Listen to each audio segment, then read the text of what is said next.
adlaw kaninyo mga higala. Mga istorya sa paglambo amo na pod ihatod kaninyo karong takna. Kami naman nato ang mga istoryang puno o kahalipay dinha sa inyong mga barangay. Usa ka oras nga bus-ug ug pagsaysay sa mga pagbag-o, drama ug mga laylay mga butang nga angay ninyo nga sayra. Magkuyog-kuyog kita sa pagsaksi sa pag-uswag sa inyong tagsa-tagsang komunidad. Kini ang inyong higala, Attorney Carlo Nograles, nagatuo na way pili ang programang puno ug tatak sa kalambuan. Ug kini si Ching Amor, busa tan-awa ang mga butang nga nagpahalipay sa atong mga kakawat. Dinhi lang sa Kongreso sa Barangay.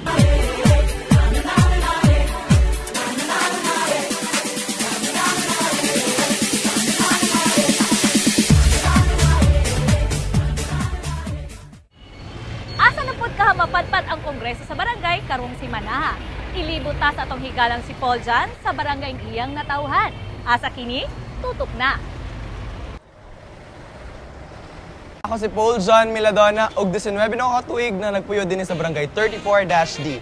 Tara, isurita mo sa among barangay.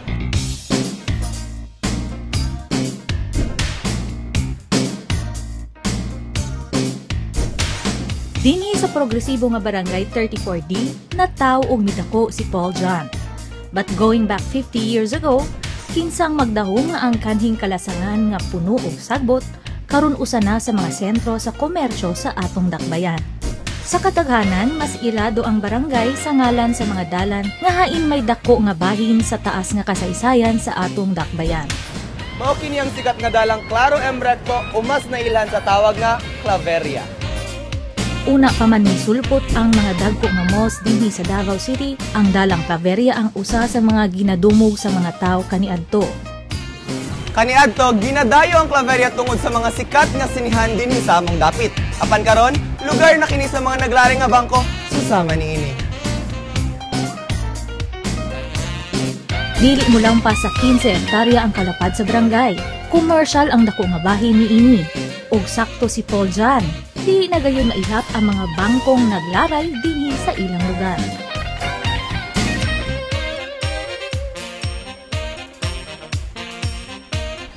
Abtik ang komersyo dinhi sa among barangay. Lain-laing negosyo ang inyong makit-an.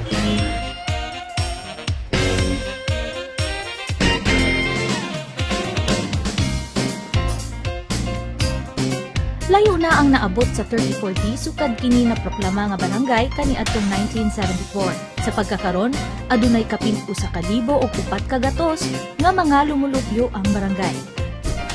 Garbo usab sa among barangay ang mga nagkalain-laing hotels nga makitan dinhi sa 34-D na ang The Marco Polo Hotel, Manday Hotel, Hongartos Hotel ug Imperial Hotel. Ang ilang barangay hall nahimutang dinhi sa Ponji Alley ug sa pagkakaron si Kapitan Conrado Bonsubre Jr. ang amahan sa ilang barangay, inubanan usab sa mga maaptikon nga mga barangay kagawan. Gamay man ang barangay apan bus o kini sa nagkalain-laing commercial establishments, hotels ug tourist destinations. Sa makausa pa, kini si Paul John Miladona alang sa Kongreso sa Barangay. Patilaw pa lang na, ayaw og buhi, daghan pag ihatod kaninyo ang Kongreso sa Barangay.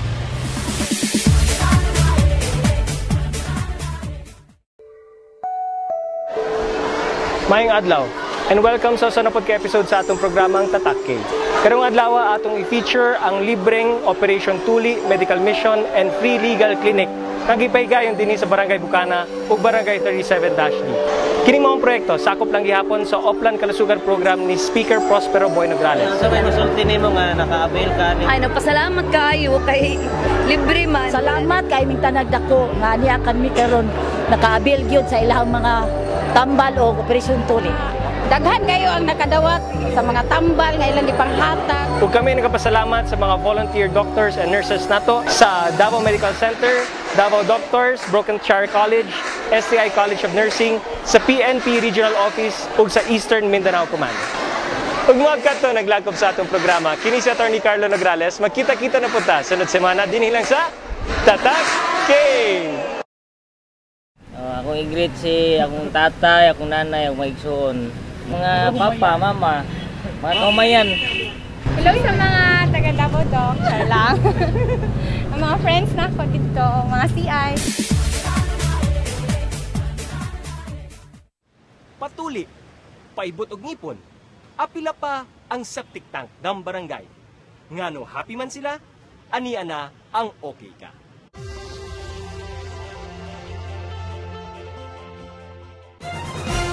Alang sa kadaghanan, mahinungdanon nga kanunay himsog ang atong panlawas. Dili angay kalimtan ang pag-atiman sa mga panginihanlan sa lawas. Hilabi na nga karong mga panahuna ng gawas ang mga ginakadlukang mga sakit.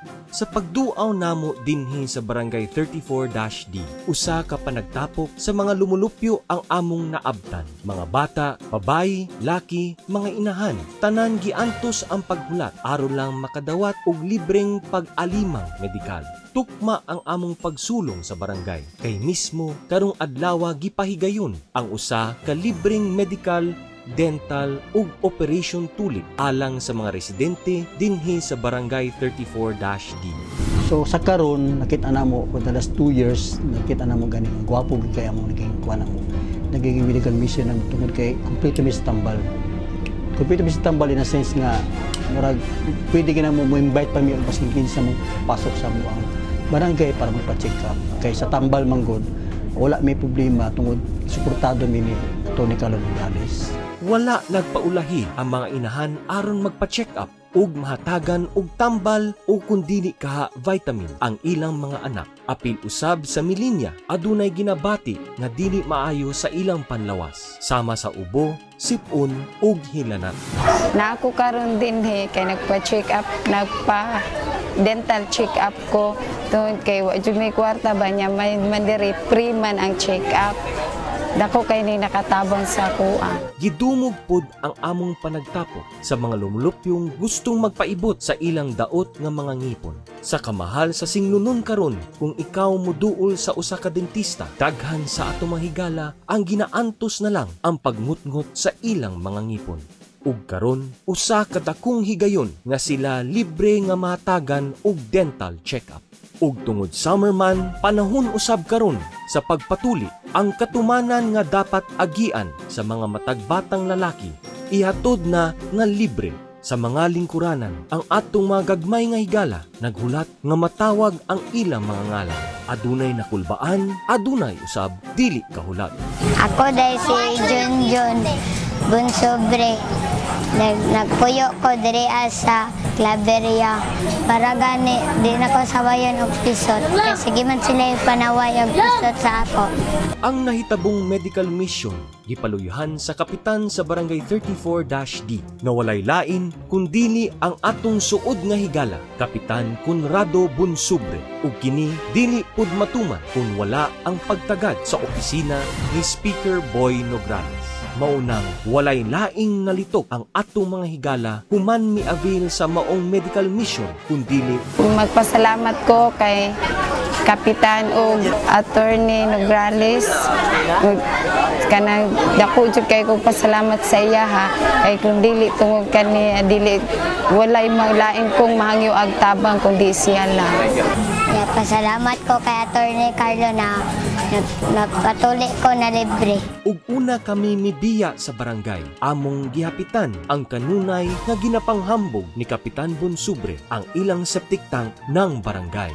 Lahi ra kini sa mga proyektong atong natuki na sa mga miagi natong mga episode. Kay sa ngalan pa lang septic tank ng barangay, mahibulong gayud ka kung unsa kini. Ug sa among pagbisita sa maong project site, mitagbo sa amo si Ate Loretta Intese ug Ate Brigida Inson.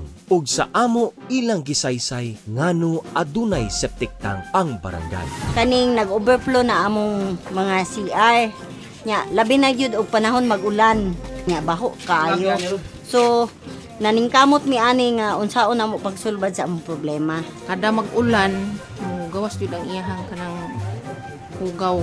Ang ilang kahimtang kaniadto, ilang giduol sa barangay ug sa tabang sa opisina ni Speaker Boy Nograles, natuman ang ilang pangandoy nga mahatagan og